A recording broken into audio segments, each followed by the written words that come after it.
성도의 갈망, 성도의 갈망이라는 제목으로 말씀 증거하겠습니다. 요즘 여러분들이 가장 관심을 갖고 계신 것은 무엇인가요? 우리의 그 관심사, 주된 관심사를 알 수 있는 몇 가지 방법이 있습니다. 여러분들도 이제 유튜브나 아마 이 자리에 페이스북을 하시는 분들은 많지는 않을 것 같긴 하지만 그래도 페이스북이나 유튜브 하시는 분들은 많을 것 같아요. 이런 걸 하시다 보면 여러분들이 관심을 갖는 것들을 주로 이렇게 유튜브를 딱 열면 여러분들이 관심을 갖는 것들이 이렇게 뜹니다. 그게 이제 알고리즘이 여러분들의 검색 기록 그리고 시청 기록 이런 것들을 분석을 해서 여러분들이 좋아할 만한 관심을 갖는 그런 영상들이나 이런 것들을 계속해서 노출시켜 보여줍니다. 건강에 관심이 많은 사람에게는 건강과 관련된 것들, 여행에 관심이 많은 사람에게는 여행과 관련된 영상들이 계속 노출되는 것을 볼 수가 있습니다. 요즘에는 광고 같은 것도 뭐 하나를 검색하면 다른데 이렇게 신문 같은 거를 봐도 갑자기 내가 검색했던 광고의 기록이 올라오다든지 우리의 관심사가 계속 이렇게 노출되는 것을 보게 됩니다.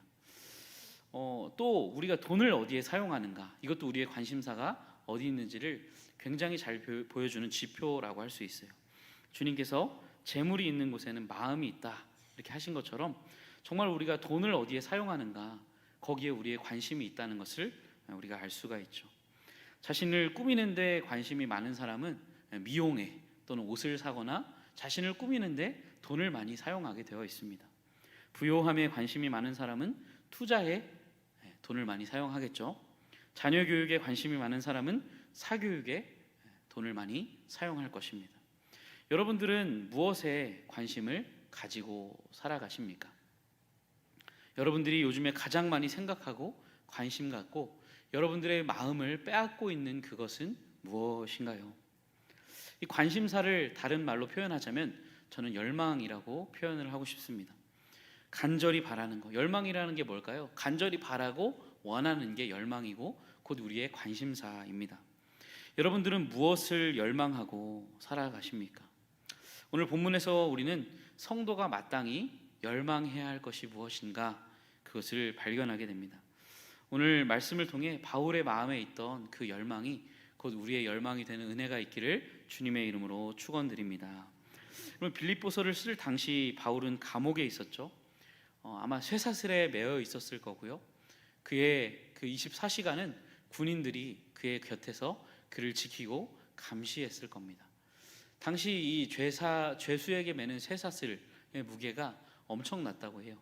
그래서 이렇게 이야기에 의하면 이 죄인들을 메고 있는 이 족쇄 때문에 이것이 얼마나 무거웠는지 이것 때문에 불구가 되는 죄수들도 적지 않았다고 합니다. 그러니까 이 바울이 이 족쇄를 메고 옥에 갇혀 있는 이 육체적인 고통은 결코 우리가 상상할 만큼 감히 상상하기가 어려울 정도였다고 할 수가 있겠습니다. 여러분들이 만일 바울과 같은 상황에 놓여 있다면, 족쇄에 묶여 그 무거운 것에 묶여 육체적인 고통을 당하는 옥에 갇혀서 자유가 없는 그런 상황에 있다면 여러분들은 어떤 생각을 주로 하시겠습니까? 만일 그런 상황에서 누군가에게 편지를 쓰게 된다면 여러분들은 어떤 내용의 편지를 쓰시겠습니까?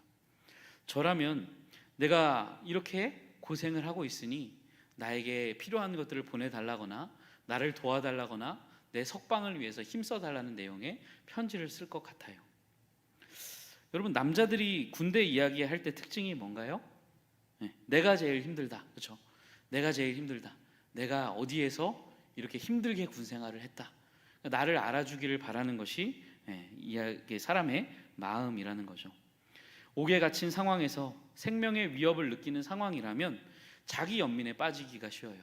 그리고 누군가가 나의 상황을 알아주었으면, 나의 이 어려움을 알아주었으면 하는 것이 보통 일반적인 사람들의 마음입니다. 그런데 바울은 이 어려운 상황에 있음에도 불구하고 나의 상황을 알아달라고 이야기하지 않아요.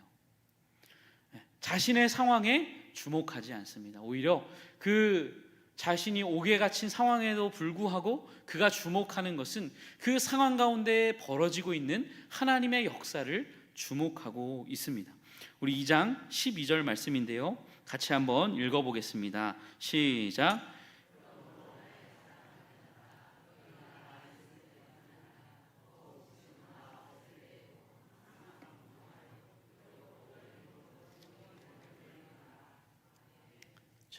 제가 자막을 잘못 보내드린 것 같네요. 1장 12절입니다. 제가 왜 이렇게 했죠? 1장 12절입니다. 같이 한번 읽어보겠습니다. 시작. 형제들아, 내가 당한 일이 도리어 복음 전파에 진전이 된 줄을 너희가 알기를 원하노라. 아멘. 바울은 무엇에 주목하나요? 내가 이렇게 갇힌 것이 오히려 복음 전파에 진전을 가져왔다. 그러니까 이 빌립보 교인들에게 내가 힘들어, 나를 알아줘, 이게 아니라 내가 갇혀 있다고 여러분 걱정하지 마십시오. 나의 이 갇힘으로 인해 오히려 하나님의 복음이 더 널리 전해지게 되었습니다. 이런 말을 하고 있는 거예요. 그럼 아마 그를 가둔 사람들은 왜 가두었을까요? 복음 전하지 말라고 가두었겠죠. 근데 오히려 바울이 옥에 갇힘으로 인하여 복음이 더욱더 확산되게 되는 역사가 있었음을 바울은 자신을 걱정하는 교인들에게 이런 이야기를 하고 있는 거예요. 그럼 바울의 투옥이 어떻게 복음 전파의 진전을 가져왔을까요? 1장 13절입니다. 같이 읽겠습니다. 시작. 이러므로 나의 매임이 그리스도 안에서 모든 시위대 안과 그 밖의 모든 사람에게 나타났으니. 아멘. 나의 매임이 그리스도 안에서 모든 시위대 안에게 나타나게 되었다, 이렇게 이야기합니다. 바울은 자신의 매여 있는 중에도 복음을 전했던 거예요. 시위대, 이 시위대 친위대는 당시에 약 9,000명 정도의 규모였다고 합니다. 주로 왕을 지키거나 수도를 방위하거나 어쨌든 엘리트 군인들이었다고 해요.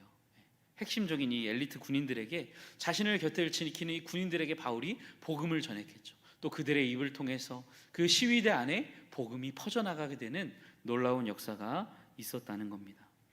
여러분, 바울의 비범함을 봤을 거예요. 다른 죄수들과 다른 모습을 봤을 거예요. 그의 안에 있는 뭔가 소망의 이유를 이들도 알기를 원했을 겁니다. 바울은 그들에게 복음을 전했고 그들을 통해 시위대 안에, 그 친위대 안에 예수 그리스도의 복음이 전해지게 되는 놀라운 역사가 일어났어요. 그뿐만 아니라 이런 바울의 모습에 도전을 받은 그리스도인들이 불같이 일어나 복음을 전하는 역사가 일어나게 되었습니다. 14절입니다. 형제 중 다수가 나의 매임으로 말미암아 주 안에서 신뢰함으로 겁없이 하나님의 말씀을 더욱 담대히 전하게 되었느니라. 아멘. 그럼 바울의 투옥으로 인해 성도들이 위축된 게 아니에요. 교회를 핍박하면 이 사탄의 세력은 교회가 위축될 거라고 생각했던 것 같아요. 그런데 핍박할수록 그리스도인들은 더욱더 불같이 일어나는 역사가 나타나게 되었습니다. 그의 모습에 도전을 받고 이 말씀을 보면 겁없이 담대히 하나님의 말씀을 전하게 되었다, 이렇게 이야기를 하죠. 1999년 4월 20일에 미국 콜로라도주 이 콜럼바인 고등학교에서 총기 난사 사건이 있었습니다. 저희도 당시에 뉴스를 통해서 아마 접했을 거라고 생각합니다. 이 범인들은 총을 겨눈 채 도서관으로, 식당으로 들어가서 하나님을 믿느냐고 물었고 하나님을 믿는다고 말한 학생들을 그 자리에서 쏴서 죽였습니다. 캐시 버넬, 우리가 많이 들어본 이야기일 텐데요. 이 믿음의 자매는 그 자리에서 나는 예수님을 믿는다, Yes, I believe in God 이라고 고백을 했고 총에 맞아 즉사하게 됩니다. 여러분, 이 일이 알려지면서 미국의 청소년들이 Yes, I believe in God 이라고 쓰여진 티셔츠를 입는 운동을 벌였고요. 또 국기 계양대 앞에 모여서 기도하는 일들이 학교마다 일어나게 되었다고 합니다. 여러분, 이 한 사람의 죽음이 수많은 미국 교회의 잠든 심령을 흔들어 깨웠고 기도하는 운동으로, 주님을 더욱더 섬기게 되는 운동으로 확산되게 되었습니다. 여러분, 바울의 투옥도 그와 같았다는 거예요. 이 바울을 감옥에 가두면 복음의 역사가 일어나지 않을 줄로 알았는데 오히려 옥중에서도 죽음을 두려워하지 않고 복음을 전하는 바울을 보면서 이 잠들어 있던 성도들의 심령이 깨어 일어나고 그들도 두려움 없이 담대하게 복음을 전하게 되는 역사가 일어나게 되었다는 거예요. 바울의 투옥은 복음의 진전을 가져왔습니다. 한편으로 이 바울의 투옥으로 인해 불순한 동기로 복음을 전하는 자들도 있었다고 말해요. 15절에 보면, 1장 15절에 보면 어떤 이들은 투기와 분쟁으로 그리스도를 전파했다. 투기와 분쟁이라는 불순한 동기로 복음을 전하는 사람들이 있었다는 거죠. 17절에도 이렇게 말합니다. 그들은 나의 매임에 괴로움을 더하게 할 줄로 생각하여 순수하지 못하게 다툼으로 그리스도를 전파하느니라. 이 사람들이 복음을 전파하는 동기가 뭐예요? 투기와 분쟁, 다툼, 바울을 괴롭게 하기 위해 복음을 전했다고 말합니다. 정확히 어떤 사람들인지는 모르겠어요. 저희가 뭐 이 당시에 구체적인 정황은 모르겠지만 어쨌든 이들은 추측해 보자면 평소에 바울을 시기하던 사람들이 아닐까, 저는 그렇게 한번 생각이 들더라고요. 자기 자신보다 더 뛰어나게 사역을 하던 바울의 그 모습을 보면서 시기했던 사람들이 아닐까 생각이 듭니다. 시기심에 사로잡히며 바울을 미워하고 질투하던 자들. 바울이 갇혔어요. 그러니까 이들이 어떻게 하는 거예요? 더욱 열심히 복음을 전하는 겁니다. 왜요? 그렇게 하면 바울보다 자신들의 영향력이 더욱더 커질 것을 기대했기 때문에. 시기심에 사로잡혀 우리가 이렇게 우리의 영향력이 커지면 바울이 옥에 갇혀서 우리의 모습을 보면서 괴로워하지 않을까? 우리가 자기보다 더욱더 큰 영향력을 끼치는 사역자가 되면 우리의 모습을 보면 바울이 배아파하지 않을까? 그러한 시기와 다툼과 불순한 동기로 복음을 전하는 자들이 있었다는 겁니다. 네. 그런데 바울은 오히려 어떻게 말합니까? 우리 18절 말씀에 보면 바울이 이렇게 말합니다. 같이 한번 읽겠습니다. 시작. 그러면 무엇이냐? 거칠애로 하나 참으로 하나 무슨 방도로 하든지 전파되는 것은 그리스도니 이로써 나는 기뻐하고 또한 기뻐하리라. 아멘. 바울이 오히려 뭐라고 얘기해요? 그렇게 말해도, 그렇게 불순한 동기로 예수를 전한다고 해도 나는 기쁘다라고 말해요. 왜요? 전파되는 것은 그리스도니 이로써 나는 기뻐하고 또한 기뻐하리라. 아멘. 여러분, 옥중에 갇힌 바울의 열망이 무엇이었나요? 예수 그리스도가 전파되는 것이 그의 열망이었습니다. 그는 옥중에 갇혀서 보고 싶은 사람들을 보는 것도, 먹고 싶은 음식을 먹는 것도, 심지어 이 감옥에서 풀려나는 것도 그의 원하는 것이 아니었어요. 그가 열망했던 것은 바로 예수 그리스도가 전파되는 것, 그것이 그가 간절히 바랐던 것입니다. 그래서 그는 옥중에서도 복음을 전했던 거고요, 형제들이 일어나 복음을 전하는 것을 보면서 담대히 겁없이 복음을 말하고, 심지어 자신을 대적하는 자들이 불순한 동기로 예수를 전하는 것을 보면서도 기뻐할 수 있었던 이유는 그의 관심, 그의 열망은 예수 그리스도가 전파되는 것이었기 때문입니다. 여러분, 우리의 열망은 무엇인가요? 우리는 무엇을 바라고 있습니까? 오늘 본문에서 볼 수 있는 바울의 두 번째 열망은 그리스도가 존귀하게 되는 것이었습니다. 무엇이라고요? 그리스도가 존귀하게 되는 것. 우리 20절 같이 한번 읽겠습니다. 시작. 나의 간절한 지금도 전과 같이 온전히 담대하여 살든지 죽든지 내 몸에서 그리스도가 존귀하게 되게 하려 하나니. 아멘. 여러분, 바울은 옥에 갇혀 죽을지도 모르는 상황이었어요. 사형 선고를 받게 될 수도 있을 만한 그런 상황에 처해 있었어요. 근데 그의 열망은 사는 것이 아니었어요. 살고 싶다, 석방되었으면 좋겠다, 이게 그의 열망이 아니었어요. 그에게 살고 죽는 문제는 중요한 게 아니었습니다. 자신이 살든지 죽든지 중요한 것은 내 몸에서, 나의 이 육체를 통하여, 나의 삶을 통하여 그리스도가 존귀하게 되는 것, 이것이 내가 간절히 바라는 것이라고 바울은 고백하고 있습니다. 우리는 얼마나 자기의 명예를 위해 열심히 살아가는지 모릅니다. 자신의 명예가 실추되는 것을 굉장히 괴로워하죠. 자신의 평판에 굉장히 신경을 씁니다. 좋은 사람이 되고 싶어 하죠. 이미지 관리를 합니다. 저도 그렇죠. 저도 그렇고요. 우리가 진실한 그리스도인이 되어야 하는데 이미지 관리를 해요. 좋은 평판을 갖기를. 이게 다 자신의 명예하고 관련이 있는 거거든요. 자신의 명예를 위해서는 굉장히 예민해요. 굉장히 민감합니다. 그런데 여러분, 우리는 주님의 명예와 주님의 영광에는 얼마나 관심을 갖고 계신가요? 주님의 이름이 높임을 받으시고 주님이 존귀히 여김을 받으시는 것에는 얼마만큼의 관심을 기울이고 계십니까? 여러분, 주기도문에서 하나님을 위해 가장 먼저 간구하는 제목이 뭐예요? 이름이 거룩히 여김을 받으시기를 기도하라 말씀하셨습니다.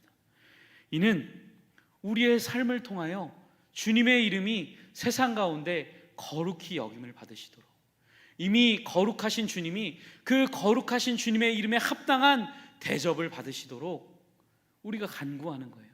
또한 우리가 그렇게 우리의 삶을 통해 하나님의 이름이 높임을 받으시도록 우리가 살아갈 수 있도록 도와달라는 기도인 겁니다. 이것이 너희가 기도해야 할 가장 제일된 우선된 기도라고 주님은 우리에게 가르쳐 주셨어요. 여러분, 우리는 이렇게 기도하고 있습니까? 우리는 주님의 이름이 존귀히 여김을 받으시도록 기도하고 살아가고 있나요? 여러분, 바울을 보십시오. 살든지 죽든지 내게는 그것이 중요한 게 아닙니다. 그리스도가 존귀히 여겨지기를 나는 간절히 바라고 소원합니다. 이렇게 고백합니다. 여러분, 그가 옥중에서 그리스도를 전파한 이유가 뭐예요? 영혼들이, 우리가 왜 전도하나요? 영혼이 불쌍해서. 예, 맞습니다.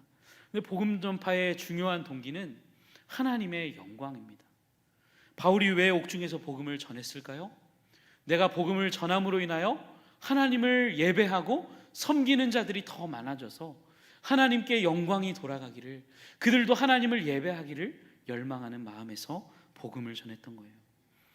그리스도가 존귀히 여김을 받는 것, 내가 지금도 전과 같이 온전히 담대하여, 전에도 담대했습니다. 옥에 갇히기 전에도 담대하게 복음을 말했습니다. 그런데 지금도, 옥에 갇힌 지금도 흔들리지 않고 마음이 연약해지지 않고 담대히 복음을 전하며 주님이 존귀히 여김을 받으시는 것이 바울의 간절한 소원이었습니다. 여러분, 왜 바울은 주님이 존귀하게 여김을 받으시기를 간절히 바랬을까요?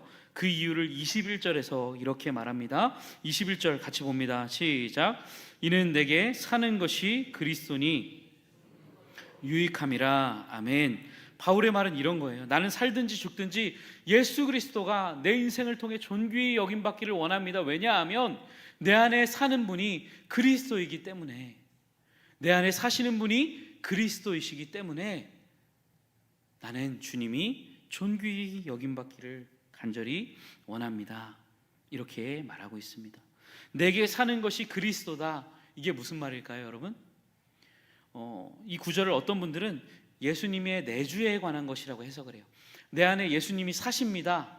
내 안에 예수님이 사시니 주님이 존귀히 여김받기를 원합니다. 이렇게 해석을 하는 분들도 있고요. 또 어떤 분들은 그리스도가 내 생의 전부이시니 라는 의미로 이 구절을 해석하기도 합니다. 주님이 나의 전부이십니다. 그러니 주님이 높임받기를 원합니다. 이렇게 해석을 하기도 합니다. 어떤 것이 정확한 의미인지는 저도 이렇게 찾아봤는데 결정을 하기가 어렵더라고요. 근데 굳이 둘 중에 하나의 의미만을 고집할 필요는 없을 것 같습니다. 예수님이 내주하시면, 주님이 내주하시는 자 안에는, 그 안에 거하시면 그의 인생의 주님은 전부이시기 때문에 굳이 둘을 나눌 필요는 없을 것 같아요. 바울이 그랬습니다. 그리스도께서 그의 안에 계셨고 그의 인생의 그리스도가 전부였어요. 그렇기 때문에 나의 전부이신 그리스도께서 높임을 받으시기 원하는 것이 바울의 고백이었고 열망이었다는 거죠. 여러분, 이런 고백이 우리의 고백이 될 수 있기를 간절히 축원합니다. 여러분, 캠브리지 대학에 재학 중이던 C.T. 스터드는 유명한 크리켓 운동선수였어요. 명문 대학이죠. 장래가 촉망받던 그는 예수님을 만나고 선교사가 되기로 헌신을 합니다. 사람들이 젊은 나이에 많은 것을 버리고 정말 좋은 것들을 다 포기하고 선교사가 되겠다고 말하는 그에게 물었습니다. 너무 큰 헌신을 하는 것이 아닙니까? 선교사로 나가는 건 너무 많은 것을 포기하는 건 아닌가요? 라고 그에게 물었대요. 그때 이렇게 그가 유명한 말을 남깁니다. 만일 그리스도가 하나님이시고 하나님이신 그분이 나를 위하여 자신을 주셨다면 내가 그분께 드리는 어떠한 것도 크다고 말할 수 없습니다. 만일 그리스도가 하나님이시고 그분이 나를 위해 죽으셨다면 내가 그분을 위해 하는 어떤 희생도 결코 크다고 말할 수 없습니다. 라고 고백을 했습니다. 주님이 나를 위해 죽으셨다면, 하나님이신 그분이 나를 위해 죽으셨다면 그분을 위해 내가 드리는 것은 결코 어떤 것도 크다고 말할 수 없다는 거예요. 자신을 위해 죽어주신 예수 그리스도를 만나는 순간 예수 그리스도는 그의 인생의 전부가 되는 거예요. 여러분, 바울도 그랬을 거예요.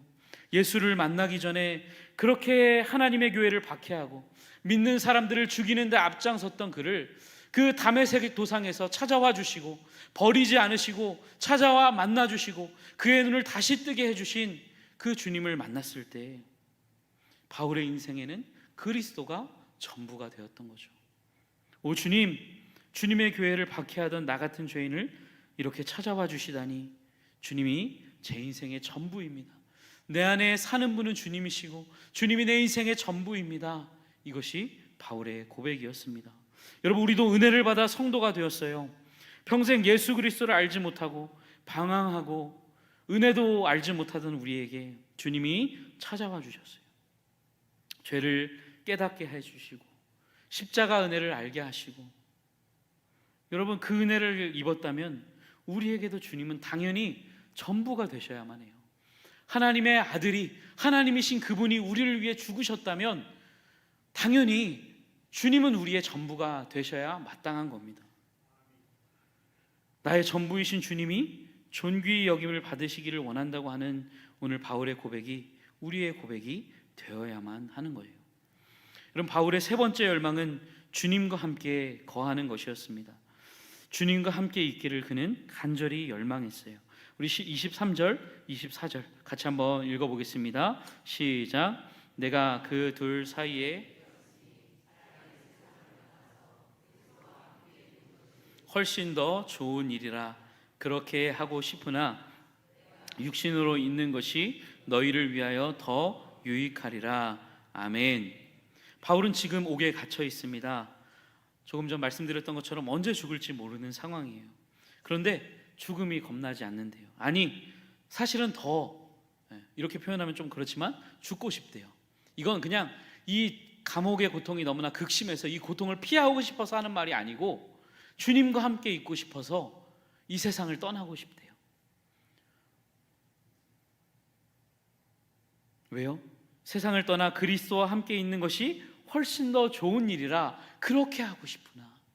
그냥 이것이 고통스럽기 때문이 아니고 주님과 함께 있고 싶어서 차라리 이 세상을 떠나고 싶다라고 바울은 고백하고 있습니다.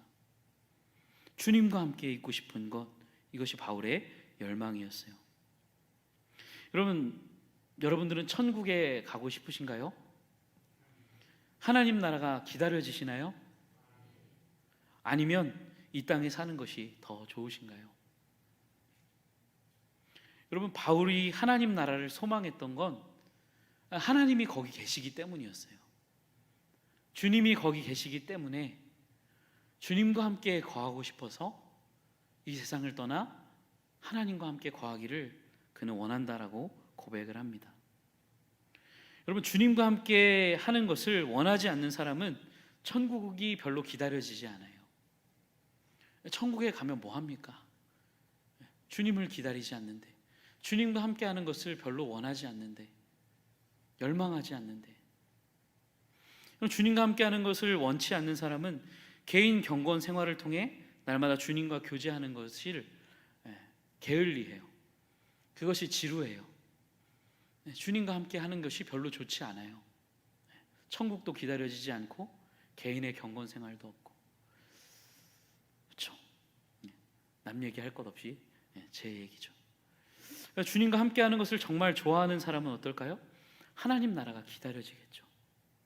그리고 그 나라에 이르는 그날까지 이 땅에서 그 주님과의 그 대면할 그날을 기다리며 이 땅 위에서 날마다 그 교제함을, 기쁨을 맛보기 위해 말씀의 자리로, 기도의 자리로 날마다 나아갈 것입니다. 오늘 본문에서 살펴볼 수 있는 바울의 열망이 뭐였어요? 첫 번째로 그리스도가 전파되는 것, 그리고 그리스도의 전파를 통하여 그리스도의 이름이 존귀하게 되는 것, 세 번째로 그 주님과 함께 있는 것. 여러분, 바울의 열망과 우리의 열망은 얼마나 다릅니까? 여러분, 우리는 무엇을 과연 관심 갖고 무엇을 구하고 무엇을 쫓아 살아가고 계십니까? 주님의 이름이 존귀히 여김을 받는 것보다 우리 자신의 이름과 명예가 존귀하게 되기를 거기에만 관심을 갖고 살아가는 건 아닌가요? 주님과 함께 머물기를 사모하는 것보다 여전히 세상 즐거움 가운데 머물기를, 여러분 그런 것들만 바라고 살아가고 계신 건 아닌가요? 존 파이퍼 목사님이 인생을 낭비하지 말라는 설교에서 이런 말을 했습니다. 제가 인용해서 읽겠습니다. 1988년 2월 미국 리더스 다이제스트에서 읽은 기사입니다. 제목은 일은 시작, 일은 은퇴입니다. 미국 북동부 지역에 사는 밥과 페니 부부는 5년 일찍 은퇴하였습니다. 밥은 59세였고 페니는 51세였습니다. 그들은 따뜻한 플로리다에 집과 보트를 샀습니다. 소프트볼을 하며 여유로운 시간을 보냅니다. 그리고 취미로 희귀한 조개 껍데기를 모읍니다. 여러분 어떠신가요? 59세와 51세의 이른 나이에 은퇴한 이야기를 지금 존 파이퍼 목사님이 이 기사를 인용하면서 얘기하는 거예요. 이른 시작, 이른 은퇴. 59세와 51세의 나이에 은퇴해서 플로리다에 따뜻한 곳에 집을 사고 보트를 사고 소프트볼을 하며 조개 껍데기를 해변에서 주우며 평화롭게 살아갑니다. 여러분 어떠신가요? 이른 은퇴 뒤에 삶의 모든 것을 갖추고 여유를 즐기고 사는 삶, 많은 사람들이 이런 삶을 동경합니다. 이런 삶을 살기를 꿈꾸고 갈망해요. 여러분 워라벨이라는 말을 혹시 들어보셨나요? Work, Life, Balance. 일과 삶의 균형. 여러분 일만 하는 것이 아니라 삶을 충분히 누리며 살아가기를 원하는 거예요. 요즘 세대의 젊은 사람들을 보면 참 이해가 안 가시는 게 많으시죠. 요즘 젊은 세대의 사람들은 무조건 돈만 많이 준다고 그 직업을 택하지 않아요. 배가 불러서 그런 얘기를 한다 생각하실지 모르겠지만 일도 중요한데요, 삶의 여유도 너무나 중요하다고 생각을 해요. 그래서 일과 삶의 균형을 잘 조화를 이룰 수 있는 직장을 선호합니다. 여러분 많은 이들이 동경하는 게 뭐예요? 안정적인 수익을 바탕으로 삶의 여유를 즐기며 사는 삶을 동경합니다. 이 존 파이퍼 목사님이 인용한 글에 나오는 밥과 펜이라는 이 부부처럼 노년에 아무런 걱정 없이 여유를 즐기며 사는 삶을 모두가 꿈꾸고 원하죠. 근데 여러분 존 파이퍼 목사님은 모든 사람이 동경하는 그런 모습이 비극이며 심지어 삶을 낭비하는 거라고 이야기해요. 제가 계속해서 읽어보겠습니다. 여러분 이것이야말로 비극입니다. 이런 삶을 동경하지 마시기 바랍니다. 이 비극적인 삶을 쫓아가지 마시기 바랍니다. 좋은 집, 좋은 차, 좋은 가정, 좋은 직장, 이른 은퇴, 조개 껍데기 모으기가 전능하신 창조자 앞에 서기 전에 당신의 모습이 아니길 바랍니다. 창조주 하나님 앞에서 이것을 보십시오. 제 집을 보십시오. 제 차를 보십시오. 제 직장을 보십시오. 제가 모은 이 조개 껍데기를 보십시오라고 말할 수 있겠습니까? 이것이야말로 비극입니다. 여러분 삶을 낭비하지 마시기 바랍니다. 여러분 말씀을 정리합니다. 여러분 무엇을 열망하십니까? 무엇을 쫓아 살아가고 계십니까? 여러분들은 지금 여러분들이 열망하고 여러분들이 관심 갖고 그렇게 여러분들이 쫓아가는 것들을 가지고 살아가셨을 때 나중에 그것들을 가지고 주님 앞에 부끄러움 없이 설 수 있겠습니까? 주님 제가 이런 것들을 쫓아 살아갔습니다. 주님 제가 이런 것들을 위해 살았습니다 라고 주님 앞에 자랑하실 수 있겠습니까? 여러분 그렇지 않다면 우리도 돌이켜야 해요. 바울의 갈망이 우리의 갈망이, 그의 열망했던 것이 우리의 열망이 되어야만 합니다. 나의 전부이신 주님이 전파되기를, 주님이 내 몸을 통하여 존귀하게 되기를, 주님과 함께 거하게 되는 그날까지 날마다 우리는 이것들을 바라고 소망하고 열망하며 살아가야 해요. 여러분 이 모든 열망을 한 단어로 압축한다면 뭘까요? 저는 사랑이라고 생각합니다. 주님을 사랑하는 마음이 없이는 이렇게 할 수가 없어요. 그는 왜 주님이 전해지기를 원했을까요? 왜 주님이 존귀하게 되기를 원했을까요? 왜 주님과 함께 거하기를 간절히 바랬을까요? 주님을 너무나 사랑했기 때문입니다. 너무나 내가 사랑하는 주님, 나를 위해 생명을 주신 주님, 주님을 알지 못하고 교회를 박해했던 나를 찾아와 주셨던 그 주님을 너무나 사랑해서 그는 주님이 내 인생을 통하여 이제는 존귀의 여김을 받으시기를, 그리고 또 그 사랑하는 주님과 함께 하기를 날마다 바라고 살아갔던 것입니다. 여러분, 우리 안에 잃어버린 첫사랑의 감격을 회복하시는 은혜가 있기를 간절히 원합니다. 주님을 향한, 그 사랑하는 주님을 향한 거룩한 소원을 품고 정말 우리의 인생을 낭비하지 않으며 주님 앞에 섰을 때 정말 주님 보십시오, 제가 주님을 위해 이렇게 살았습니다 라고 주님 앞에 자랑할 수 있는 우리의 삶이 되기를 주님의 이름으로 축원드립니다. 찬송가 335장 함께 찬송하겠습니다.